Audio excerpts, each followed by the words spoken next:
In LR1-5, we're going to generalize basic number patterns so that we can find the nth term in linear number sequences. We're going to quickly review slope-intercept form. That's the one that looks like y equals mx plus b, where m stands for slope, and b stands for the y-intercept, which is what y equals when x equals 0. We'll do a few examples of these, and we're actually going to start with the second one first. So I'm going to start with that y equals mx plus b formula. My slope is going in for m, and I'm given my y-intercept in this case because x is 0 here, y is 3, so that 3 can go right in and I don't have to do any algebra to solve. Looking at that first one, we're still going to start with that y equals mx plus b setup. Our slope is still going in for m, but this time we're not given our intercept. Instead, we're going to put 3 in for x and 0 in for y and solve the whole thing.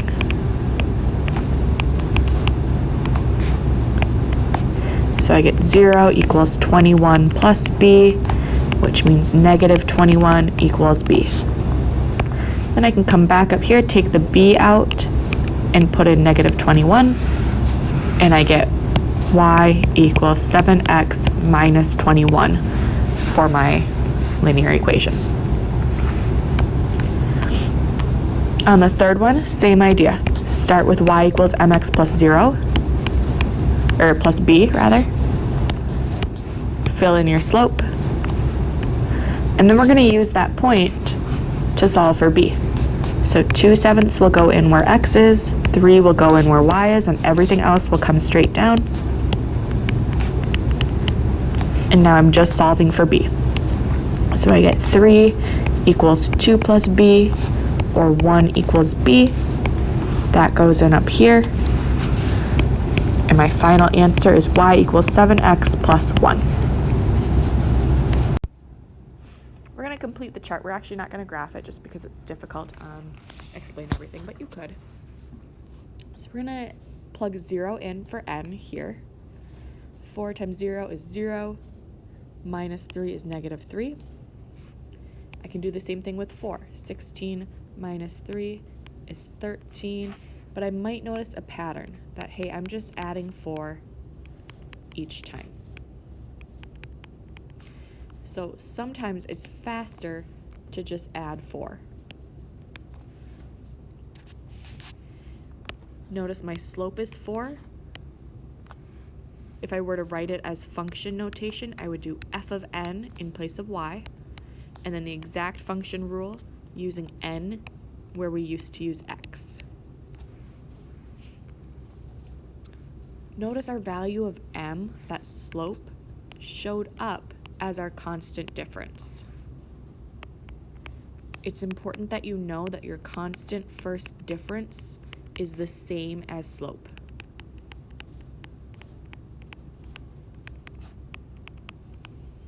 That is definitely something you'll want to know for our test. We use function rules because we don't always have charts where you can just add 4 each time. Okay? If I gave you a table like this and I was like, now tell me what the 123rd value is, it would take way too long to add 4 over and over and over all the way to 123, and you're probably going to make a mistake at some point on that. So instead, being able to plug 123 in for n and solve is a much faster way of figuring out that answer. So we're going to practice doing this a little bit. First, we're looking for our constant difference. Both times I subtracted 2, that tells me this is linear. I could just keep filling in, but eventually I'm getting to numbers that I don't want to subtract 2 all the way to my 45th term. So instead, I'm going to take that negative 2. That constant difference is the same as my slope. So I'll have negative 2n plus some value b. To find b, I'm going to work backwards to find 0. Because I'm working the other direction, instead of subtracting 2, I'm going to add 2, and I get 5. That 5 goes in as my b value because when n is 0, my f of n equals 5. I can take 45 then and plug that into my function rule. So I have negative 2 times 45 plus 5 equals f of 45.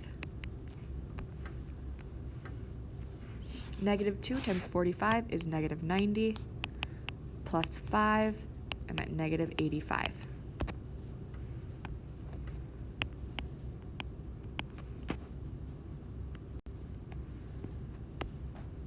Same process. We're finding our constant difference. Both times we're adding 3, so that tells me this is linear. It's probably faster to just right now go ahead and add 3 a few times. That 3 goes in for my slope. To figure out b, I need to work backwards. Instead of adding 3, now I'm subtracting 3 because I'm going in the other direction. That negative 2 goes in for b because it's my f of n value when n is 0. Then I can take that 54 and plug that into my 3 times 54 is going in for n, and then I need to subtract 2. 3 times 54 is 3 times 50, 150, plus 3 times 4, 12, so 162. Take away 2 is 160.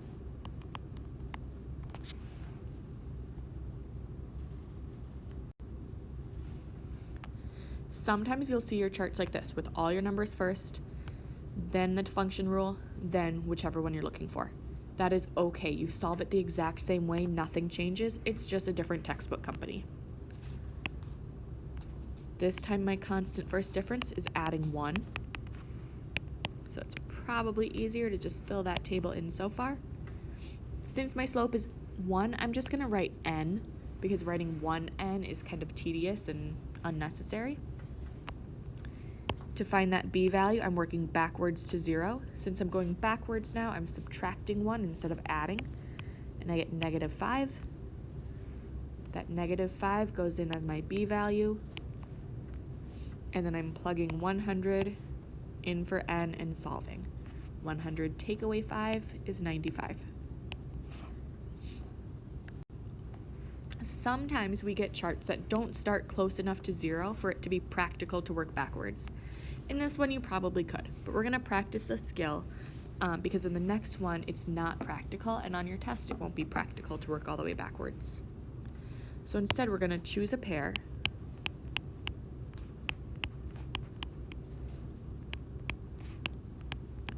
And solve using algebra. And we're going to practice that.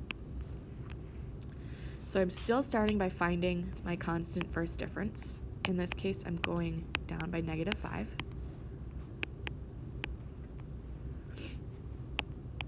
That's still my slope. My constant first difference is still my slope times n. To figure out b, though, I'm going to pick any ordered pair I want. So I'm kind of partial to 3, negative 3. 3 is going in for n. So I have negative 5 times 3 plus some value b, and that has to equal my output, negative 3. Now I just need to solve. So I get negative 15 plus some value b equals negative 3. When I add the 15 over, b is 12.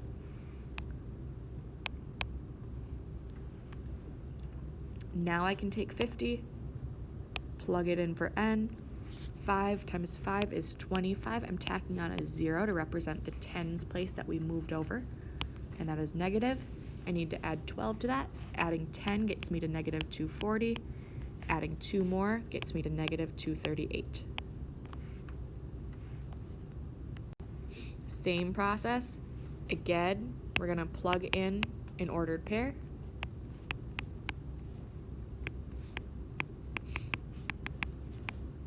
And use algebra to solve.